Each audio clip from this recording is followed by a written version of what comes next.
me. Some days I like being beautiful when I go to Whole Foods and wave to the cashiers that are like, why is she here every single day? Sometimes I wonder if they think that I'm feeding a family of like 12 people. I have 75 kids because I'm always grocery shopping, but here's what we're gonna do. This slip dress obviously is so. My slip dress is not warm enough. We're gonna add a trench coat. I always sweat whenever I do anything, so you might be thinking, Kate, that's not warm enough for 30 degrees. It's fine, it's fine. This tote that I got, which is super fun. The brand's name is Kaan, K-A-A-N. They're a local New York brand, and I feel like the tote is perfect. So let's head to the grocery store. I forgot I need to go buy a journal so I can do my morning pages, except they're gonna be like afternoon pages, but that's okay. Slip dress, coat, headphones, protect me from the world. That's it. Okay, so I just ended up filming something. As you can see, makeup and SPF have been applied to my face in this slip dress. Of course, classic me. My favorite benefits about working freelance is like I can do that. I don't have a boss. I'm my own boss, which is scary at sometimes. But yeah, I'm gonna go to grocery now, come back, edit the video, do anything else that I need to do for the day. It's a Wednesday. It's nice outside. I'm kind of done with winter. That's not that nuanced of a take. My bone broth will be done today. It's an exciting note. God, I wonder if anyone cares about this. Maybe one person.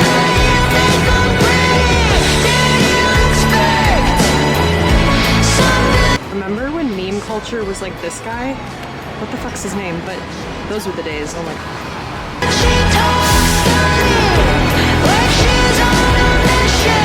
Hello, we're back from the grocery store.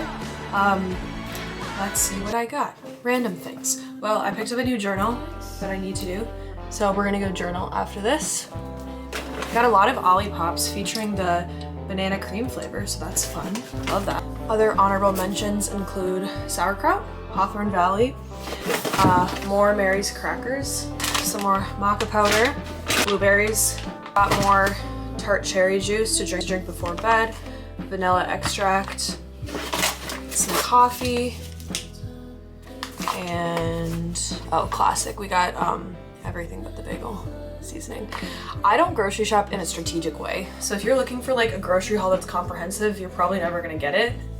I could just show you everything. Once again, I'll do maybe like a pantry fridge tour of like everything that I own, but whenever I go grocery shopping, it's in a dumb bimbo way because I can and I love to. It's nothing like a new journal, and it's March 1st. New journal on March 1st. That's crazy.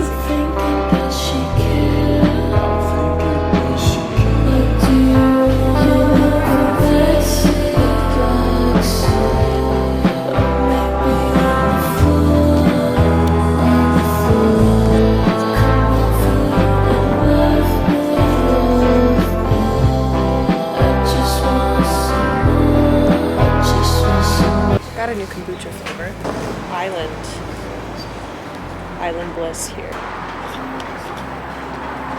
It's not my favorite. I don't know why I strayed away from my OG flavor, but I've never seen that one before, so. Looking for you feels like a race. I gotta stop driving for my sake. Not the same.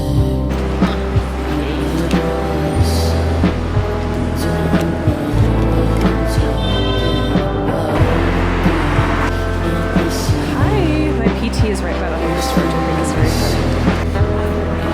funny. We are getting ready. I feel like the days that I get ready, I'm a happier person, and even though it's cloudy and gray and I want to sit in bed and just wear my same sweatpants, figured I should put on my makeup. So I'm going in with the super glowy gel. What am I doing today? Seeing where the wind takes me. In my life, I felt like I needed a plan. I felt like I needed a 5-year plan or a way to make sense to other people. Whether that be different accomplishments or achievements or things on paper that would kind of put me into a category where people are like, oh, okay, I get it. She's a politics student, she's gonna go to law school, she's gonna do this. She's a volleyball player, da-da-da-da. She's in fashion, gonna do this. Now I feel like I don't make sense at all.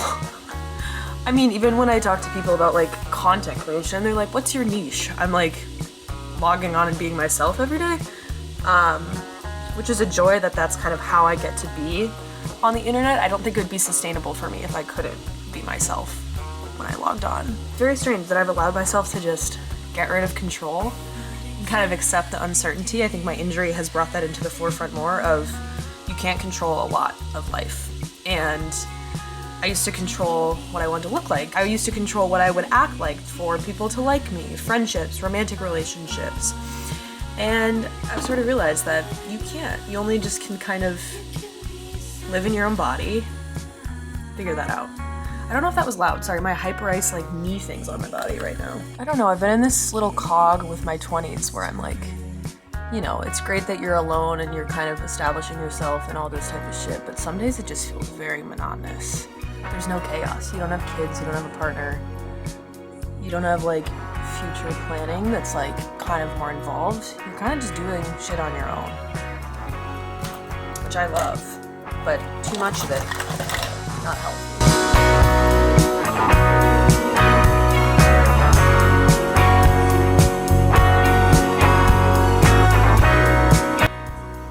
Lately I've been struggling with the self-critic. I think for the past 2 years I haven't really had one. Allowed myself to live and not have that critic. The past few months or so, I don't know if it's TikTok, I don't know if it's internet, I've just found myself criticizing myself. Before I even go to post anything on social media, I have the critic in my head. And it's really stifled my creativity. It's wanted me to share less on the internet. And I haven't had that really loud critic in my head since high school, since when it was really bad. So I've been trying to get away from having that critic and like letting that dictate my happiness and dictate how I live my life. Because it's really sad when you allow that voice to become loud and take over.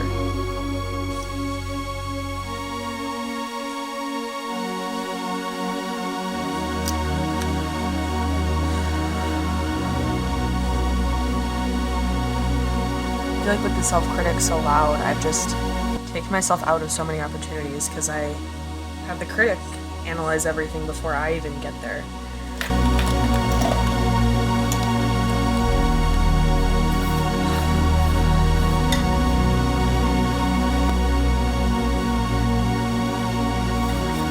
I think that's good enough for today.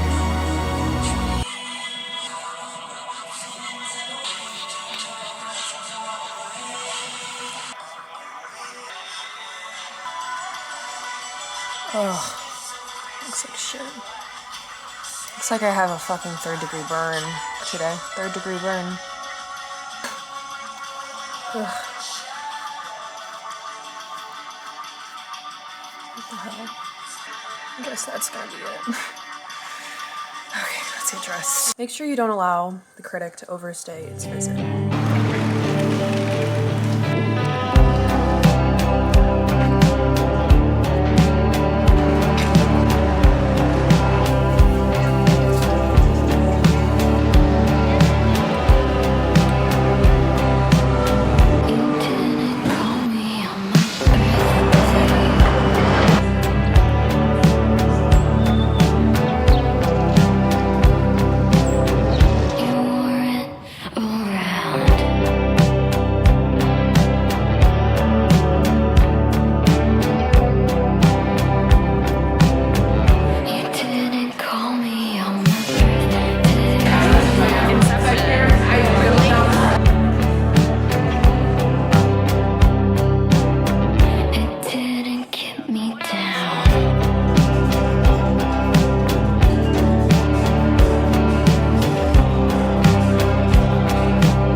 To you from doing PT exercises on the floor. Okay, I need to organize my clothes. I do this thing where I have more clothing items than hangers, and so I put like doubles on things, and then it turns into this chaotic mess. So we're gonna fix it. Okay, 20 seconds later, everything fell on the floor. Awesome. I bought something. Rotisserie chicken, check. I have a little purse. Making little gummies. I either could make little chocolate hearts with some jam on the inside, or I could make my gelatin gummies. We're gonna make little date Snickers bars because I have all the ingredients for that and I don't want to go to the store. Chocolate of your choice. I'm debating if I use this. It's a raspberry flavor. I might just use chocolate chips.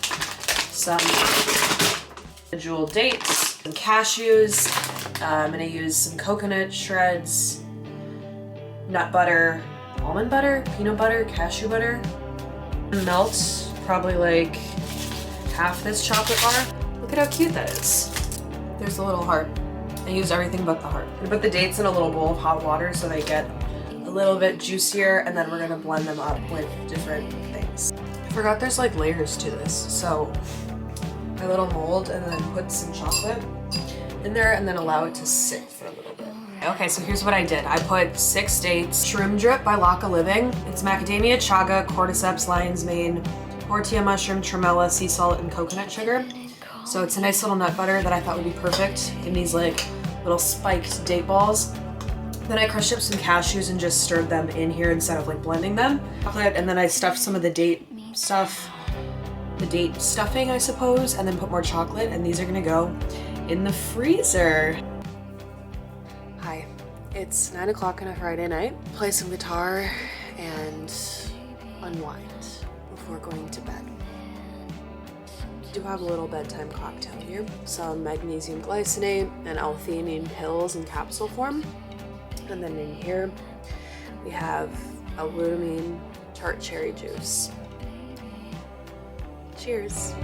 Hope you have a good night of sleep wherever you are.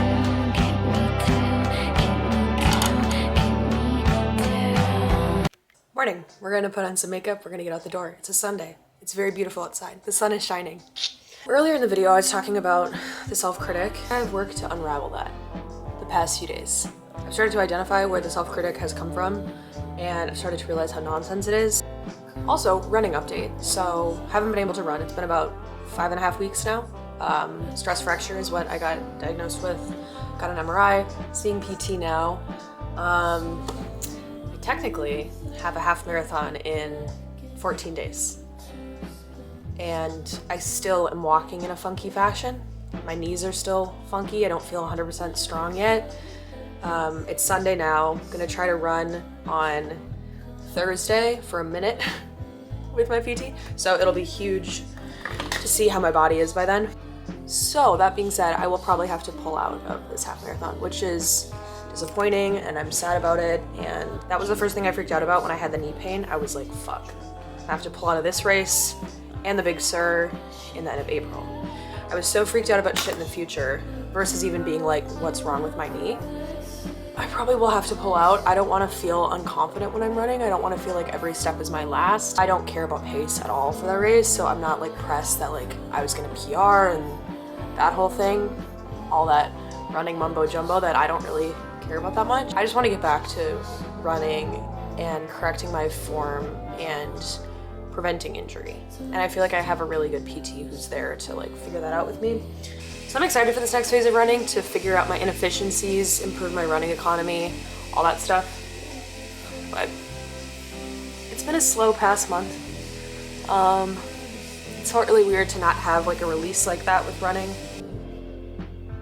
I also want to share about the books that I've been reading. The book that I'm going to try to finish today is called Why Woo Woo Works. I wanted to read this book for almost a year.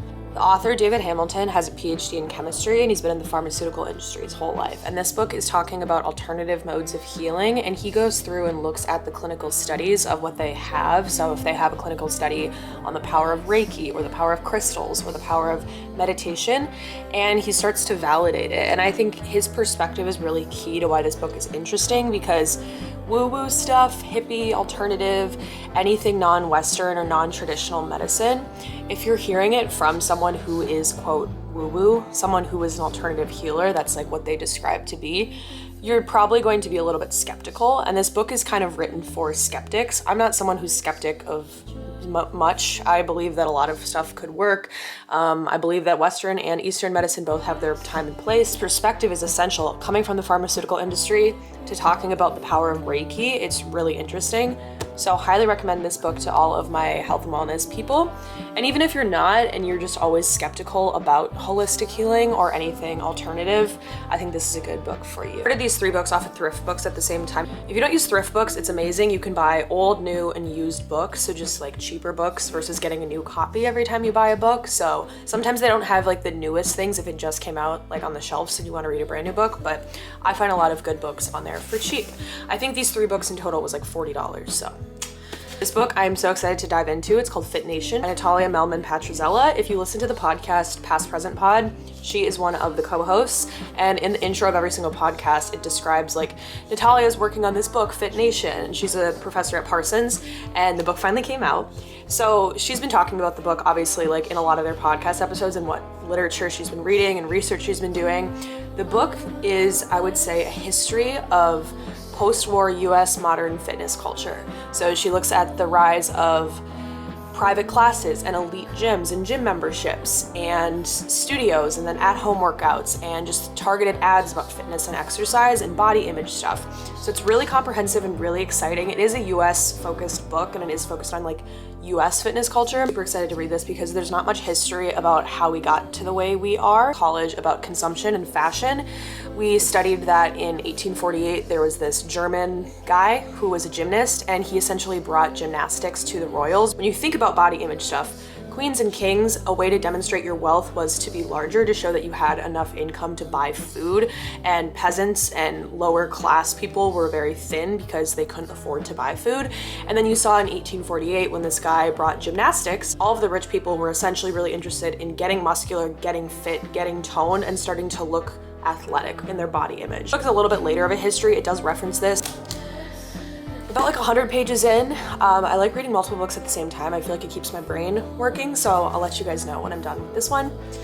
Last book, Barbara Enrich, one of my favorite authors. She's a social scientist, focuses on class politics, labor relations, the middle class, specifically in the United States. She focuses on leisure culture, she focuses on body image, focuses on health and wellness and who is wellness for, that question. It's called Fear of Falling.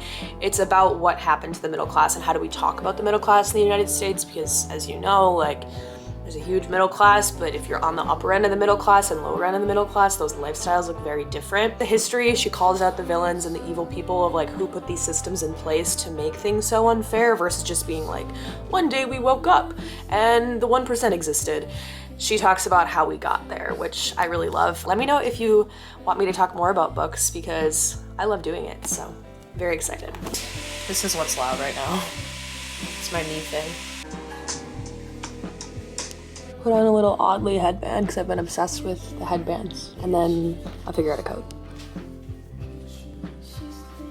A boring outfit, but that's okay. And we are ready to go.